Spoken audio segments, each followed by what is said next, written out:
Salut à toi et bienvenue dans cette nouvelle vidéo. Aujourd'hui on parle photographie, une fois n'est pas coutume, mais particulièrement de photographie argentique avec une pellicule, la Fujifilm C200.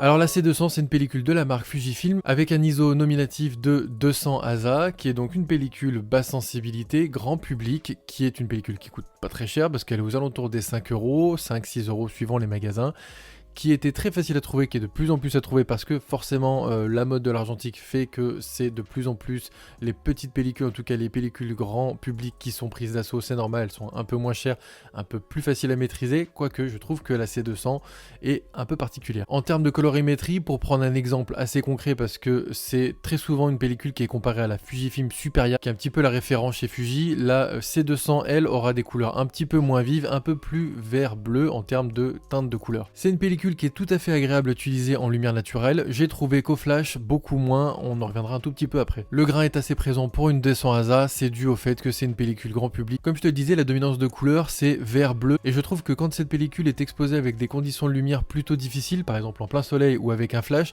ces dominantes de couleurs bleues et vertes ressurgissent encore plus fortement, et c'est pas forcément hyper agréable à l'œil. En tout cas moi j'ai trouvé que c'était pas super agréable. J'ai utilisé cette pellicule en tout cas sur les exemples que je vais te montrer en situation justement avec un flash en photo de skate, et bon forcément je me suis un petit peu fait avoir parce que cette pellicule tolère pas très bien en tout cas le flash en pleine poire, et en plus j'avais un fisheye qui était un peu cassé, voilà, j'avais pas toutes les conditions entre mes mains, mais je te mets ici des exemples de photos que j'ai prises avec cette pellicule.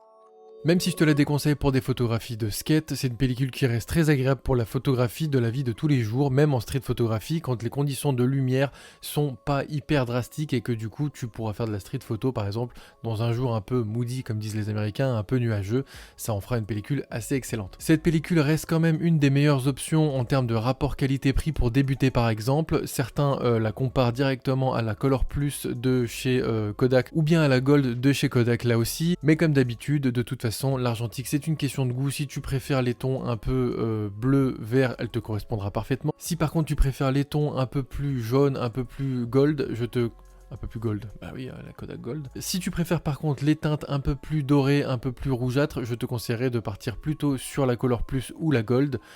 Encore une fois, c'est une question de goût. Autant moi d'habitude j'aime beaucoup justement les teintes bleutées, pas trop vert mais un peu bleuté, mais je trouve que sur cette pellicule c'est beaucoup trop aléatoire en termes de conditions lumineuses, donc il faudra pour moi en tout cas utiliser cette pellicule plutôt en street photographie dans un jour nuageux avec des conditions de lumière qui ne changent pas trop. Encore une fois, c'est vraiment un retour purement personnel parce qu'il y a beaucoup de gens qui font des photos avec cette pellicule en vacances et qui ont des très bons résultats. Moi, elle ne m'a pas tout à fait satisfaite.